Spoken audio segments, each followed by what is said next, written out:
одни из самых активных позиций в регионе по борьбе с международным терроризмом.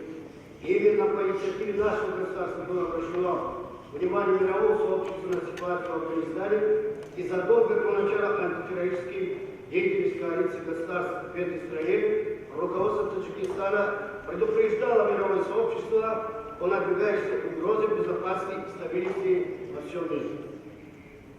Анализ складывающейся обстановки в Центральноазиатском регионе показывает, что угроза международного терроризма со всеми ее проявлениями усиливается, совершенствуются способы и методы их действий, нарастает напряженность, связанная с установлением нового миропорядка, пределом сфер влияния на рынки углеводородного сырья и его сбыта, этническими и конфессиональными конфликтами, широким распространением наркобизнеса и активизацией деятельности транснациональной организованной преступности, ростом народонаселения, доступности к питьевой воде и другими причинами.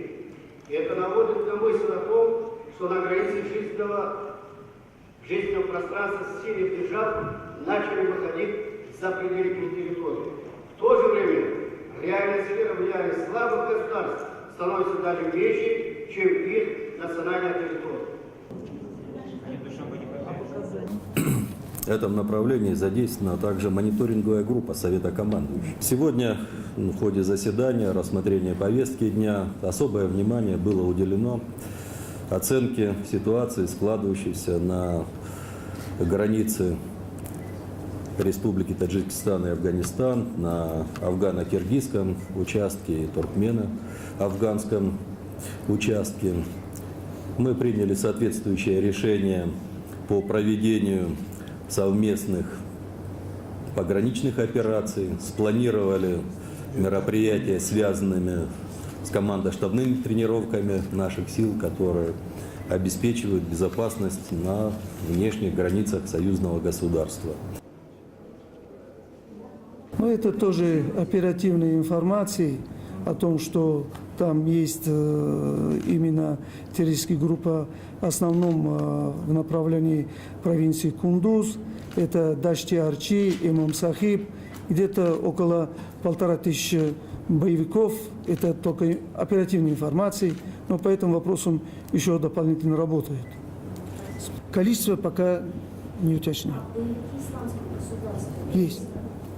Есть информация. Охраняем свои границы и охраняем надежно, так что никаких вопросов по этому вопросу нету. Сейчас вопрос все на уровне наших глав государства, это вопрос решается. Спасибо. Охранять границу надежно, и мы принимаем сегодня самое активное участие в том, чтобы помочь нашим таджикским коллегам в определении тех технических средств, которые прежде всего необходимы в горных условиях, на речных участках, на равнинных участках для надежной охраны государственной границы.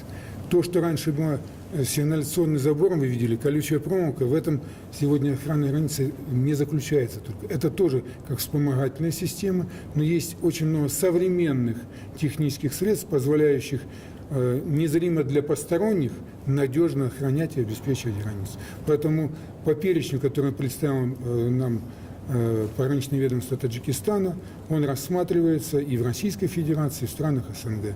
Я думаю, что все-таки решение окончательно законодательное будет принято в республиках СНГ, и к концу года такая помощь будет оказана. А вот примерно стоимость уже вот известна, но вот оценочная стоимость? Оценочные стоимости могут быть самые разнообразные, начиная от миллионов рублей, заканчивая миллионами долларов, с учетом той специфики технических средств, которые поступят на вооружение. Но я вам скажу, что это удовольствие не дешевое.